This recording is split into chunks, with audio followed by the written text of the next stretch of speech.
자, 기도 제목으로 또 하나님 말씀을 우리가 기억합니다. 한번 따라 하시겠습니다. 하나님의 평가 기준으로 살게 하시고 신앙의 기본 자세를 망각하지 않게 하소서. 아멘. 하나님을 올바로 믿으면 그 사람은 평안하게 살 수밖에 없습니다. 하나님께서 그렇게 해 주시기 때문입니다. 그런데 왜 사람들이 하나님을 끝까지 올바로 믿지 않을까요? 인간 안에 있는 죄성 때문이에요. 뭔가 일이 잘 되거나 힘이 생기면 자기 마음대로 하고 싶은 죄의 본성이 인간 속에 있습니다. 그래서 하나님께서 축복해 주실 때까지는 하나님께 열심을 내어 믿고 기도하고 예배하고 의지하다가도 삶이 좀 풍족해지면 자기가 하나님이 되어서 살려고 하는 것을 우리는 보게 됩니다. 이러한 죄의 본성을 하나님께서는 잘 알고 계십니다. 그래서 죄를 지었을 때 바로 심판하지 않으시고 경고의 메시지와 경고의 사인을 주십니다. 그래서 다시 회복하여 하나님 앞에 다시 은혜를 받을 수 있게 해주시는 거죠. 그러니까 우리가 죄를 지었을 때 내가 하나님의 자리를 차지하려고 했구나, 내 마음대로 살려고 했구나 하고 회개하고 돌아가기만 해도 인생 끝날까지 행복한 삶을 살 수가 있습니다. 오늘 본문은 하나님께 정직하게 행한 삶의 모델인 다윗 왕 이후에 오래간만에 하나님을 잘 믿는 왕이 나타났어요. 맨날 우상 숭배하고 하나님을 떠나서 죄를 짓는 왕들만 보다가 또 하나님 잘 믿는 왕이 나오니까 반갑더라고요. 유다 나라의 3대 왕인 아사 왕에 대한 이야기예요. 르호보암의 아들이죠. 9절에 보면 이스라엘의 여로보암 왕 제20년에 아사가 유다 왕이 되어 10절 예루살렘에서 41년 동안 다스리니라. 그의 어머니의 이름은 마아가라 아비살롬의 딸이더라. 몇 년을 통치합니까? 유다 왕 아사 왕은 41년을 통치해요. 매우 오랜 기간 통치를 한 거죠. 근데 그의 아버지, 우상숭배했던 그 아버지는 몇 년을 통치합니까? 겨우 3년 동안 통치했어요. 이러한 통치 기간이 의미하는 것은 육적으로 뿐만 아니라 영적으로도 큰 의미가 있는 거예요. 이 통치 기간은 바로 하나님의 평가가 담겨져 있는 것입니다. 열왕기 상하에 나타난 왕의 평가 기준은 사람이 보는 평가 기준이 아니라 하나님, 여호와 하나님이 보시는 평가 기준에 따라서 그 인생의 삶과 질이 달라진다는 거예요. 11절을 보세요. 아사가 그의 조상 다윗같이 여호와 보시기에 정직하게 행하여. 누가 보시기에요? 여호와 보시기에 정직했다. 하나님 보시기에 어떠하냐가 그 인생의 운명을 결정하는 거예요. 여호와 보시기에 정직했다. 정직했다고 하는 이 표현은 하나님과 올바른 관계를 맺었다는 거예요. 그리고 하나님의 말씀을 가장 삶의 중요한 요소로 여기고 그 말씀을 따랐다는 거거든요. 그게 하나님 앞에 정직히 행한 자의 모습이에요.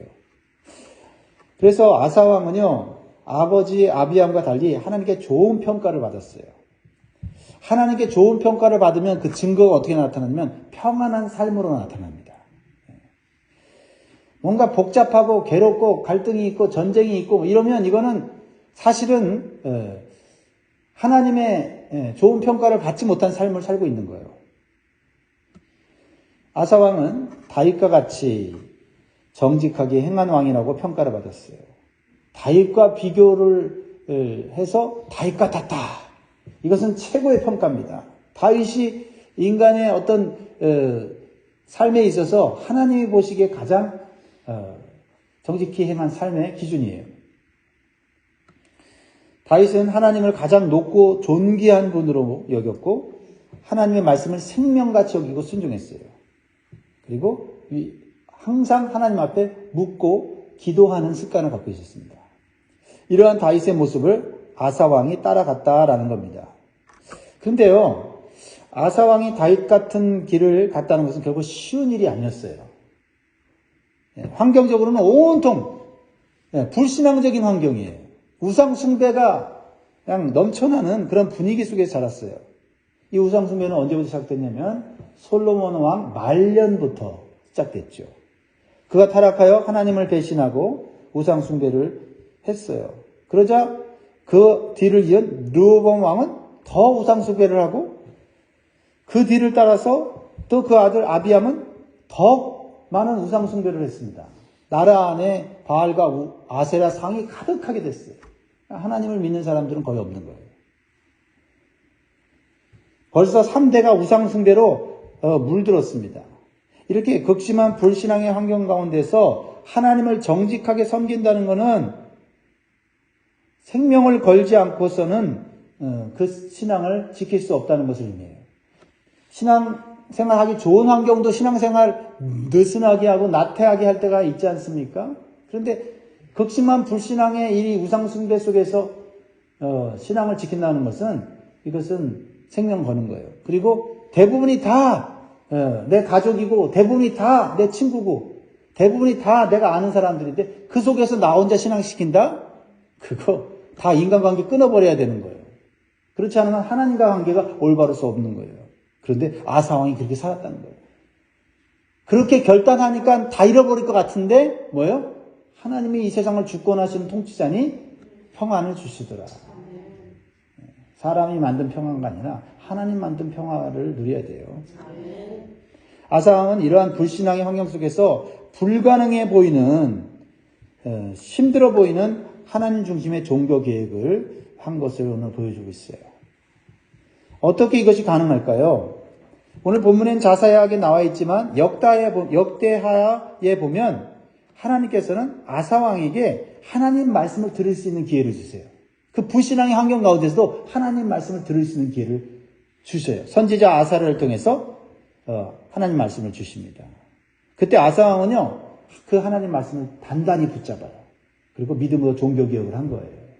여러분, 어떤 환경 속에서도 하나님 말씀만 붙잡으면 그 환경 변화되는 거예요.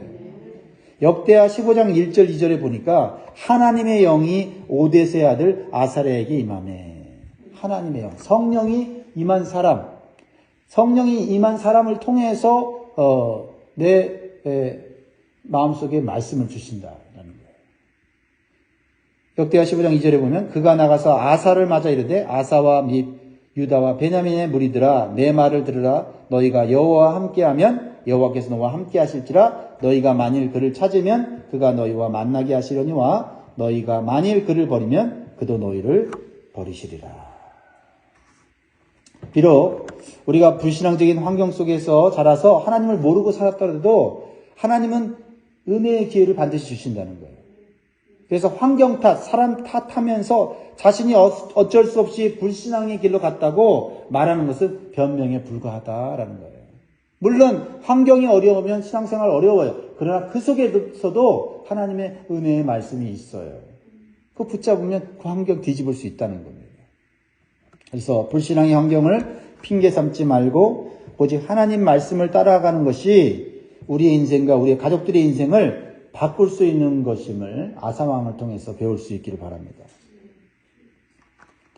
그래서 다른 우상들을 다 버리고 하나님만 예배하고 섬기는 삶을 살겠다고 강력한 신앙의 결단과 종교 개혁을 일으킨 아사왕을 또 백성들이 따라가요. 여러분 쉽지는 않았을 거예요. 그래서 하나님께서는 아사왕이 오랫동안 왕의 자리를 누리고 백성들이 평안한 삶을 살게 해 주었다는 겁니다. 그래서 역대하 15장 15절에 보면 온 유다가 이 맹세를 기뻐한지라 무리가 마음을 다하여 맹세하고 뜻을 다하여 여호와를 찾았으므로 여호와께서도 그들을 만나주시고 그들의 사방에 평안을 주셨더라. 우리는 누구를 따라가느냐에 따라 우리 인생이 달라져요. 그렇죠? 하나님 말씀을 따라가는 사람, 하나님만 섬기겠다고 결단하는 사람을 여러분 지지해주고 후원해주고 따라가야 될 줄 믿습니다. 평안한 삶은 사람이나 환경이 주는 것이 아니라 하나님께서 주시는 선물입니다. 사랑하는 성도 여러분, 내 삶에 불신앙적이고 힘든 환경을 핑계 삼지 말고 오직 하나님만 섬기고 예배하는 삶을 적극적으로 살 수 있기를 주의 이름으로 축복합니다. 하나님께 좋은 평가를 받은 아사왕은 어떻게 수많은 우상을 처리합니까? 12절 보세요. 남색하는 자를 그 땅에서 쫓아내고 또 그의 조상들이 지은 모든 우상을 없애고 우상의 신전에서 음란한 제사 의식을 하는 남창들을 쫓아내고 솔몬 때부터 만든 우상을 다 깨어 부숴버려요.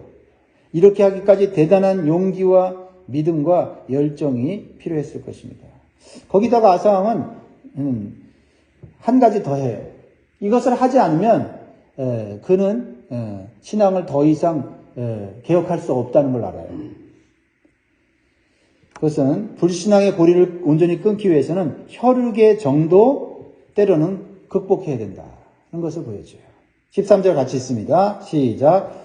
또 그의 어머니 마아가가 혐오스러운 아세라상을 만들었으므로 태우의 위를 패하고 그 우상을 찍어 기드론 시냇가에서 불살랐으나.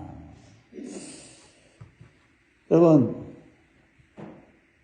진짜 이거 쉬운 일이 아니에요. 현재 우상 숭배를 주도하는 사람이 누구냐면 아사왕의 어머니라고 기록되어 있어요. 사실 어머니가 아니라 할머니예요. 할머니인데 아마도 아사왕이 어릴 때 어머니가 일찍 죽어서 할머니 손에서 자랐을 것으로 추측이 돼요. 그래서 아사왕이 어릴 때 왕이 되었기 때문에 이 할머니의 영향력이 대단했어요. 할머니가 키워줬죠. 그리고 이제 왕이 되었을 때는 어리니까 할머니 마아가가 섭정을 한 거죠. 그렇죠? 대신 정치를 도와준 것입니다. 그러니 이 태우, 데비마마, 그렇죠? 태우의 이 권력이 대단했을 거예요. 그런데 이 태우가 하나님 앞에 혐오스러운 아세라상을 만들고 섬기고 있었습니다. 근데 아사는 하나님 말씀을 듣고 하나님 올바로 섬기지 않으면 우리 가정도 우리 나라도 망한다는 걸 알았어요. 그러나 워낙 이 환경이 불신앙적이고 이 태우가 워낙 권력을 강하게 잡고 있기 때문에 도전하기 어렵습니다. 그런데 아사왕은요, 하나님을 올바로 섬기기 위해서 어머니 같은 마아가를 태우의 자리에서 폐하는 결단을 하게 돼요. 얼마나 이 엄청난 이 갈등과 어떤 그 위협이 있었겠어요.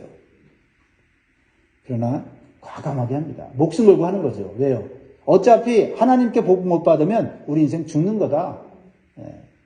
우리나라는 우상숭배함으로 망한다. 우리 가정은 우상숭배함으로 망한다는 걸 알았기 때문에 어차피 하나님 앞에 심판보다 죽는 것보다는 하나님을 위해서 목숨을 거는 게 낫다라고 생각한 거예요. 그래서 아세라 우상을 더 이상 만들지 못하도록 우상을 찍어갖고 기드론 시냇가에서 불사르는 의식까지 하는 거예요. 우상을 완전히 척결하는 거죠. 이렇게 하나님과 올바른 관계를 맺기 위해서 또 하나님이 주시는 복을 누리기 위해서는 때로는 가정 안에 불신앙의 모습을 과감하게 척결해야 될 때가 있다는 거예요. 혈육의 정 때문에 주저주저 하다가 내 신앙까지도 팔아먹을 수가 있다는 거죠. 아사왕은 하나님께서 가정이나 나라의 주인이 되지 않는다면 그 가정이나 나라는 어차피 멸망할 수밖에 없다는 것은 하나님의 말씀을 분명히 마음에 새긴 거예요. 사랑하는 여러분, 우리는 때때로 불신앙의 자리에 있는 가족 때문에 우리의 신앙을 타협할 때가 있습니다. 잠시는 평안하게 느낄 수가 있을 겁니다. 그러나 결과적으로 나 자신과 모든 가족들이 하나님을 믿지 않고 세상적인 삶을 살다고 한다면 그 삶은 헛된 삶이 되고 허무한 삶이 될 수밖에 없다는 것을 기억하시기 바랍니다. 그리고 아사왕은 다시 성전 예배가 가능하도록 성전 안에 필요한 모든 것들을 다시 채워드리는 일을 했어요. 먼저 왕들은 성전 안에 있는 금은부와 예배 드릴 수 있는 모든 것들을 다 팔아먹었는데 이 아사왕은 성전 예배가 가능할 수 있도록 제사장이 예배를 드릴 수 있도록 성전 안을 가득 채워요. 15절 보세요. 그의 아버지가 성별한 것과 자기가 성별한 것을 여호와의 성전에 받들어 드렸으니 곧 은과 금과 그릇들이더라. 성전 중심, 예배 중심의 신앙으로 회복되고 있다라는 것입니다. 이렇게 인간의 정을 이겨내고 자신이 뼈를 깎는 고통을 당하면서 신앙의 결단과 종교교를 했기 때문에 어떻게 됩니까? 나라와 가정이 평안하게 되었다. 19절 보세요. 결과를 보세요. 과정은 힘들었지만 결과를 보세요. 시작. 이때부터 19절, 역대하 15장 99절이에요. 역대하 15장 19절에 보면 이때부터 아사왕 제35년까지 다시는 전쟁이 없으니라 라고 말씀하고 있어요. 전쟁이 없는 삶은 인간의 힘으로는 불가능해요. 오직 주권자이신 하나님만이 하실 수 있는 것입니다. 사랑하는 성도 여러분, 우리는 아사왕을 통해서 평안하고 전쟁이 없는 삶이 어떻게 가능한지를 배우게 되었습니다. 과감하게 우리 가정과 세상에서 타협하지 말고 불신앙의 고리를 끊는 결단이 있어야 되고, 그리고 성전 중심, 예배 중심의 신앙으로 다시 회복되어야 된다는 것을 기억하시기 바랍니다. 세 번째로 주시는 교훈은 정말 우리가 마음에 새게 될 교훈입니다. 인생의 끝까지 하나님을 믿고 의지하는 기본 자세가 복된 삶을 유지시켜준다. 하나님에 대한 기본 자세가 끝까지 가야 돼요. 안타깝게도 아사왕의 말년에 그의 신앙과 삶의 어두운 면을 보여주고 있어요. 지금까지 잘했거든요. 하나님을 잘 믿던 사람도 신앙의 가장 중요한 기본 자세, 기본 원리를 잃어버릴 때 실수하게 되고 결국 또 불행한 삶을 다시 맞이하게 된다라는 거예요. 19절에 보면 아사왕의 통치 35년에 5년까지는 하나님의 은혜로 전쟁이 없는 평화로운 삶을 살았습니다. 근데 아사왕이 41년 동안 통치했으니까 앞으로 몇 년 남았어요? 35년까지는 전쟁이 없는 삶을 살았는데 아사왕이 41년을 통치했으니까 앞으로 6년 남았어요. 6년만 신앙생활 잘하면서 살면 끝까지 정말 복을 받는 인생인데 이 6년을 어떻게 보냈을까요? 참 안타깝죠? 안타까운 마음이 들죠? 16절, 오늘 16절 말씀 보세요. 시작. 아사와 이스라엘의 왕 바하사 사이에 일생 동안 전쟁이 있으니라.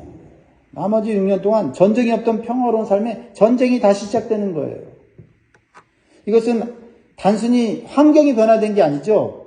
뭐가 변질된 거예요? 아사왕의 신앙이 변질되고 있다는 것을 의미하는 거예요. 누가 전쟁을 일으켰습니까? 북이스라엘의 왕 바하사 왕이 전쟁을 일으켜요. 왜 전쟁을 일으킵니까? 17절 보니까 이스라엘의 왕 바하사가 유다를 치러 올라와서 라마를 건축하여 사람을 유다 왕 아사와 왕래하지 못하게 하려 한지라. 북이스라엘의 바하사 왕이 전쟁을 일으킨 이유는 종교적인 이유와 정치적인 이유가 있어요. 종교적인 이유는 이스라엘 백성들이 자꾸 예루살렘 성전에 가서 예배를 드리는 거예요. 그러다가 마음이 유다 나라에게 돌아가서 자기를 버리고 갈까봐 두려운 거예요. 그래서 이 바하사 왕은 지금 쿠데타를 일으켜서 왕권을 잡았잖아요. 그러니까 정통성이 없어요. 그러니까 이 이스라엘 사람들이 유다로 내려가서 예루살렘의 성전에 예배 못 드리도록 막은 거예요. 그래서 이 예루살렘 북쪽 6km 정도에 있는 이 라마에다가 요새를 건축해서 길을 막고 또 이 유다 나라를 공격하려고 하는 또한 정치적인 이유도 있는 거예요. 그래서 여로보암과 같이 금송아지를 만들어서 백성들이 이게 하나님이다 하고 우상숭배하게 하고 자기의 왕권을 강화시키려고 했다라는 겁니다. 그리고 전쟁을 일으켜서 어떻게 해요? 유다 나라까지 잡아먹으려고 하는 그런 야망도 있는 거예요. 이때 하나님 보시기에 정직하게 지금까지 행했던 아사왕은 어떻게 합니까? 우리의 기대와는 달리 신앙의 기본을 잃어버리고 잘못된 선택을 해요. 하나님께 기도하고 의지하면 이 전쟁은 하나님께서 싸우시고 해결해 주실 거예요. 아사왕은 그런 신앙적 체험이 있었어요. 역대하 14장에 보면요. 구스의 세라가 100만 대군과 병거 300승을 이끌고 쳐들어왔을 때 아사왕은 하나님께 간절히 부르짖어 기도해요. 남유다보다 훨씬 강한 나라예요. 북이스라엘 나라의 군사와는 비교가 안 될 정도로 강한 나라였는데, 강한 군사력을 가진 나라였는데 하나님의 도우심으로 승리를 해요. 자, 그러면 북이스라엘이 전쟁을 걸 때 뭘 해야 돼요? 하나님 앞에 나가서 기도하고 의지해야 되는데 이상하게도 아사 왕은 그렇게 하지 않아요. 이번에는 인간의 지혜와 방법으로 이 위기를 해결하려고 한다는 거예요. 믿음이 그렇게 좋은 사람이 그럴 수 있다는 거예요. 그래서 자신의 정치적인 계산에 따라서 강대국이었던 아람 왕에게 도움을 요청해요. 요청하면서 정말 어처구니 없는 일을 합니다. 왕 곳간에 있는 남은 은가금을 갖다 줘요. 더 충격적인 것은 하나님 성전 곳간에 있는 은과 금까지 다 퍼다 주면서 도움을 요청하겠다는 거예요. 뭔가 잘못되고 있죠. 오늘 보면 18절에 보니까 아사가 여호와의 성전 곳간과 왕궁 곳간에 남은 은금을 모두 가져다가 그 신하의 손에 넘겨 다메섹에 거주하고 있는 아람 왕 헤시온의 손자 다브림몬의 아들 베나닷에게 보내며 이르되. 이러한 태도는 하나님과의 관계보다는 인간적인 관계를 더 중요시 여기고 의지하는 이 아사의 불신앙을 우리는 보게 되는 것입니다. 여러분, 이렇게 하나님께서 평안을 주시고 축복을 주고 그러면 또 사람들과의 관계도 좀 좋아지지 않습니까? 그러다 보면 하나님보다는 인간관계를 더 의지하게 되고 그 인간의 지혜를 더 중요하게 여기는 그런 우를 범할 수 있다는 거예요. 우리에게 주신 경고의 말씀입니다. 근데요, 아사왕의 결정은요, 세상적으로 볼 때는 문제가 없어요. 세상 사람들 그렇게 하잖아요. 세상 왕들 그렇게 하잖아요. 오늘날의 나라와 그런 지도자들이 그렇게 하잖아요. 그렇죠? 내 나라가 약해서 힘이 없으면 다른 강대국에 요청을 하고 도움을 받은 다음에는 그들에게 어떤 조공을 바치거나 어떤 조약을 맺잖아요. 그런 식으로 하는 거죠. 그래서 이 아사왕의 결정은 정치적으로 볼 때는 지혜로운 결정처럼 보여요. 그래서 전쟁이 그치고 평안이 찾아옵니다. 하지만 결과적으로는요, 더 큰 것을 잃어버리는 어리석은 결정이에요. 아람왕의 입장에서는요, 아사왕의 요청을 들어주면서 그냥 들어주겠습니까? 정치적인 이익이 있기 때문에 들어주는 거예요. 아람왕은요, 영토 확장의 야망을 갖고 있었어요. 근데 북이스라엘 나라를 정복해달라고 하는 명분을 얻었어요. 그리고 앞으로 유다 나라를 어떻게 해요? 속국으로서 자기 맘대로 자주지 주물러 수 있잖아요. 얼마나 좋습니까? 그래서 도와준 거예요. 결국 아사왕은요, 사람의 힘을 의지함으로 사람의 종이 되고 지금까지 보호해 주신 하나님을 잃어버리는 죄악을 저지르게 된 거예요. 육적으로는 이익이 좀 있었지만 영적으로는 가장 큰 것을 잃어버리게 되었다는 겁니다. 오늘 우리는 그것을 봐야 돼요. 인간적으로, 세상적으로, 정치적으로 이익이 되는 것 같아도 하나님이 잃어버리면 다 잃어버리는 거예요. 이렇게 하나님을 무시한 아사왕을 하나님께서 가만히 놔주시겠어요? 하나님께서 그를 병으로 징계하십니다. 병으로 징계했다는 것은 아직도 남은 자비가 베풀어지고 있다는 거예요. 바로 죽게 하지 않고 병들었다는 것은 하나님의 자비입니다.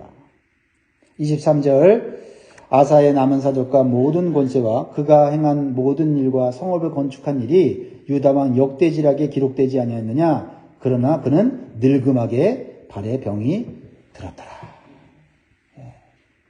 우리의 인생은 어떻게 보면 젊을 때는 좀 잘못했어도 늙음하게는 하나님을 올바로 섬기고 하나님만을 위해서 사는 복된 인생이 되는 것이 좋은데 젊었을 때 하나님의 은혜로 승승장구하다가 늙음하게 하나님 없어도 돼 하고 그렇게 살게 되면 정말 그 인생은 불행한 인생이다. 아사왕은 자신이 병이 들자 마음이 급해졌어요. 그럼 하나님 찾아야 되잖아요. 히스기야는 하나님 찾았어요. 그런데 이 아사왕은 하나님 찾지 않고 의사 먼저 찾았습니다. 그래서 그는 결국 마지막에 와서 신앙의 기본 자세를 잃어버리게 돼요. 이렇게 하나님께서 복을 주셔서 평안한 삶을 살게 될 때에 내 힘과 지혜로 살 수 있다는 사실을 여러분 기억해야 돼요. 남의 얘기가 아니라 내 얘기가 될 수도 있다. 그러므로 우리는 위기를 맞이하게 될 때 사람을 의지하지 말고 하나님을 의지하겠다고 하는 것을 평상시에 기본 자세를 갖춰야 될 줄 믿습니다. 사랑하는 성도 여러분, 말씀을 맺겠습니다. 하나님이 평안함을 주실 때 예배와 기도와 말씀 묵상의 기본 길을 닦아야 돼요. 그래서 위기 때 급할 때 하나님을 전적으로 의지하고 하나님께 간절히 기도하는 기본 신앙과 자세가 나타날 수 있기를 주의 이름으로 축복합니다. 그리고 지금까지 신앙생활을 잘해왔다면 교만하지 말고 나태하지 말고 끝까지 겸손하게 충성할 수 있기를 주의 이름으로 축복합니다. 기도하겠습니다.